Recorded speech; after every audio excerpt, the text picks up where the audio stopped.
If you're a developer who uses AI tools, you totally know the feeling, right? One minute you're experiencing this incredible power, and the next you're hitting some super frustrating roadblock. Well, Claude Code's latest updates are all about getting rid of those roadblocks for good. So let's break down how these changes are completely transforming the developer experience. You know, this quote just absolutely nails it. These aren't just little tweaks here and there. Nope. They represent a fundamental shift in how you get work done, moving you from a place where you're constantly fighting with your tools to a state of just seamless creative flow. And this really gets to the heart of it all, a move from friction to flow. We're talking about going from painful manual restarts to instant reloads, from messy, cluttered data to clean, focused context, and from losing your error logs to seeing the full picture every single time. So how in the world did they pull this off? Okay, first up, let's dive into the updates that were designed specifically to streamline your workflow. These are all about saving you time and, just as importantly, reducing that mental overhead of just trying to get the tool to cooperate with you. Ugh. For anyone who's ever customized Claude Code, this painful little loop is probably all too familiar.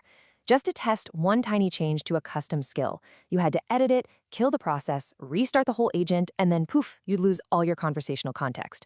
It was this tedious cycle that just absolutely killed your momentum. And here is the beautiful solution: automatic skill hot reloading. As of version 2.1.0, you just edit your skill file, you hit save, and the agent instantly, and I mean instantly, sees the changes. No more restarts, no more lost context, just a massive, massive time saver. And building on that, version 2.1.3 took it a step further. It unified slash commands and skills into one single concept they call a capability. So instead of trying to remember the difference between commands you run and tools the AI runs, it's all just the same thing. It makes configuring everything so much more intuitive. All right, next, let's look at how these updates made the agent itself smarter and just cleaner to work with.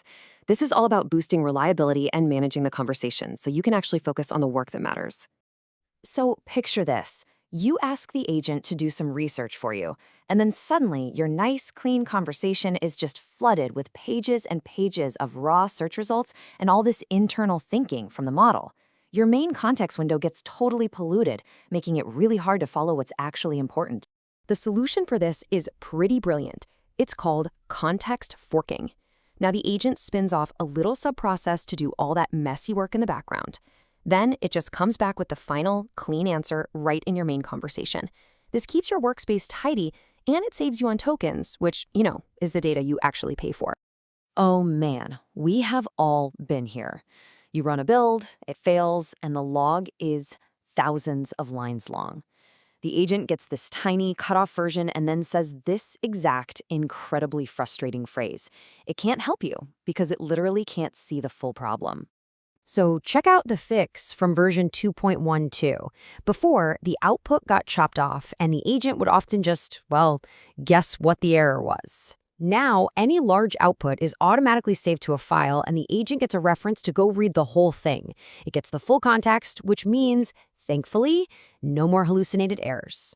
So the agent is smarter, it's cleaner, but what about our control over it? Well, this next set of updates is all about taking the guesswork out of configuration and making the whole tool way more transparent and manageable. These new UI improvements are actually a pretty big deal. First, there's a release channel toggle, which lets you choose between rock-solid stability or the absolute latest features. Your call. Next, the new doctor command is a total security lifesaver. It automatically finds and flags any conflicting or broken permission rules. And finally, the unified plugins menu groups all the tools by scope, giving you a really clear view of what's active and where. And hey, there are a few other great quality of life upgrades that are worth a quick shout out. You can now see the agent's logic in real time in the transcript view, which is pretty cool.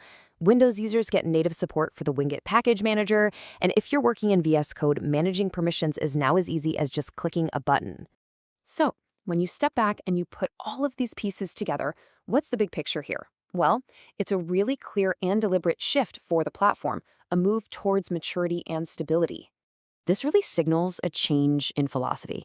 It's a move away from that classic move fast and break things startup culture, and a move towards prioritizing a stable, reliable, and at the end of the day, a more productive experience for the developers who rely on this thing every single day.